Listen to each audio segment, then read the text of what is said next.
comrades and friends. As you all know, we are holding the All India Party Congress of the Communist Party of India, Marxist, at Madurai. And on this occasion, when we are discussing the important developments in the national political situation, we felt it necessary to hold this seminar on the attacks on federalism and the defense of states' rights. And it is with great happiness that we have today as our three keynote speakers, Thiru M.K. Stalin, the Chief Minister of Tamil Nadu, Comrade Pinarayi Vijayan, the Chief Minister of Kerala, and Dr. M.C. Sudhakar, the Higher Education Minister of Karnataka government. All of them will be able to tell you from their direct experience of being in the state governments, leading the state governments of these three states, of how the central government, the Modi government, is assaulting federalism, is subverting the rights of the states.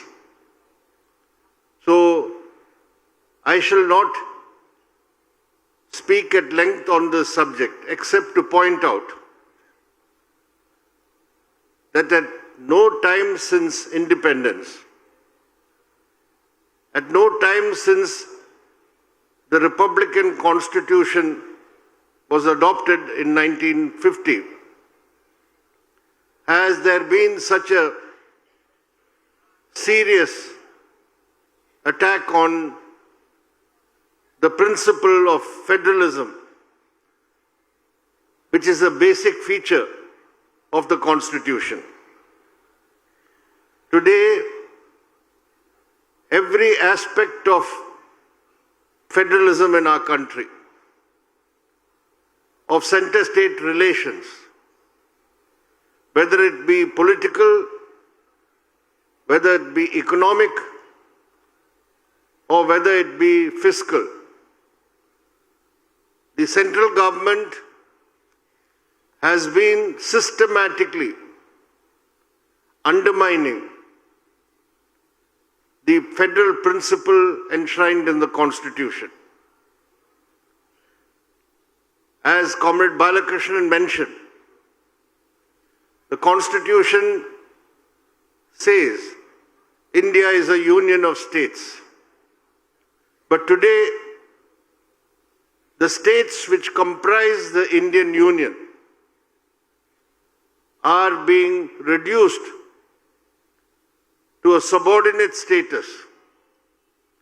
Today, the states and their elected governments have to go as mendicants before the center to get resources and funds for their state, which is their due right under the Constitution. What is to be divided between the center and states, the resources, that is also being systematically violated. We also seen how elected state governments are being interfered with. We are seeing the role of governors. You have the experience of the governor in Tamil Nadu. Comrade Pinarayi Vijayan also has the experience of a governor in Kerala. And we have seen also how the Karnataka governor has behaved at times. All the states which are run by the non-BJP parties, the opposition parties, they are being discriminated against to the extent that even when there is a natural calamity or a disaster, the states, the non-BJP ruled states, are deprived of the funds which are essential for relief and rehabilitation. Dr. Sudhakar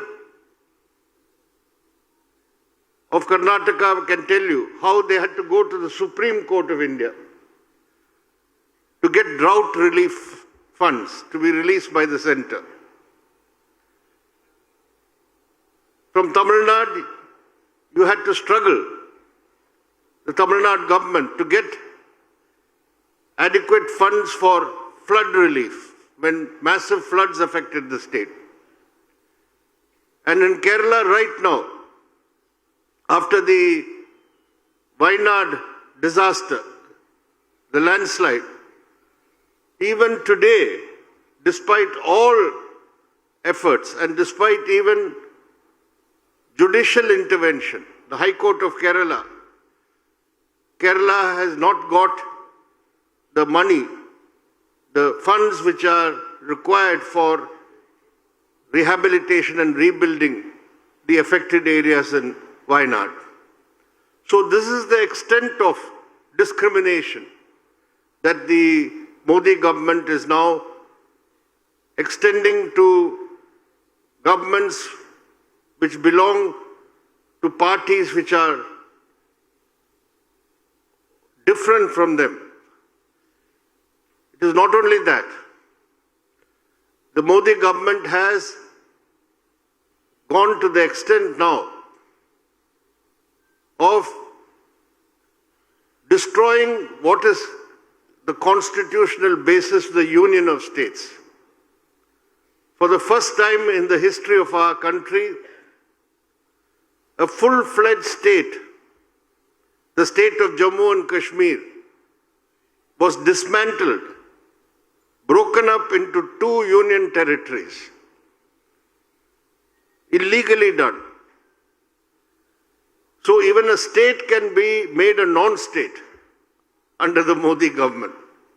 So this is the threat that we are all facing, the threat to federalism, the threat to the constitution, and the threat to federalism is a threat to democracy also.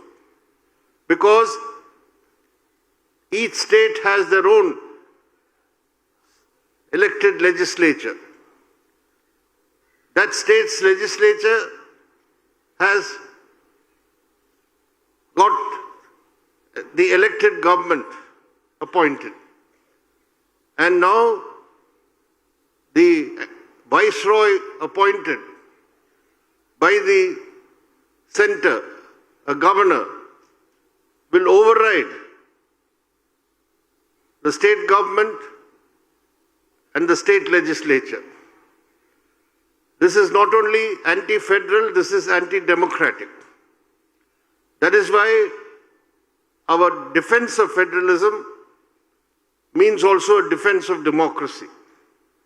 And it is a good thing that the state governments which are being led by the opposition parties, and 3 of them are present here today, the representatives of 3 such governments, they have started to work together, to join hands, to take up the fight to defend federalism and to defend state rights.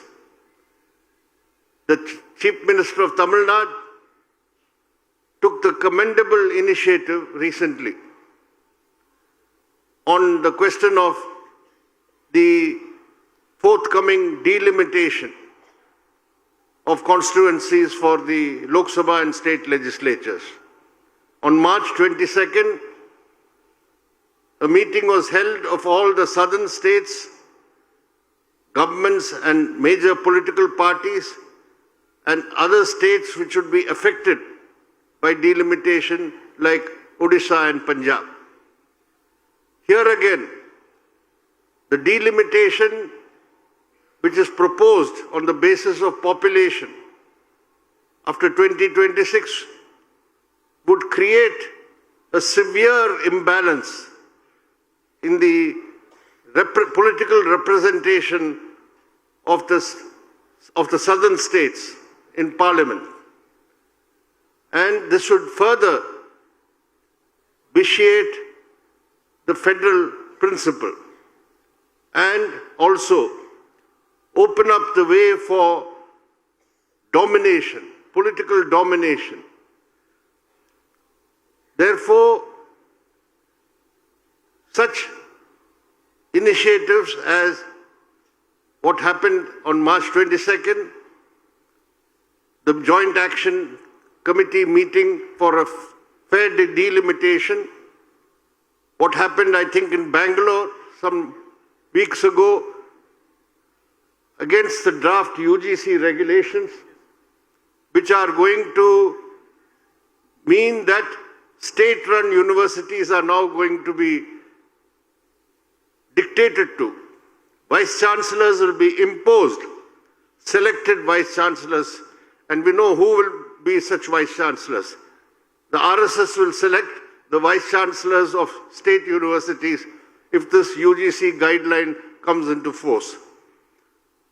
Subsequently, in Trivandrum, a wider meeting of higher education was held.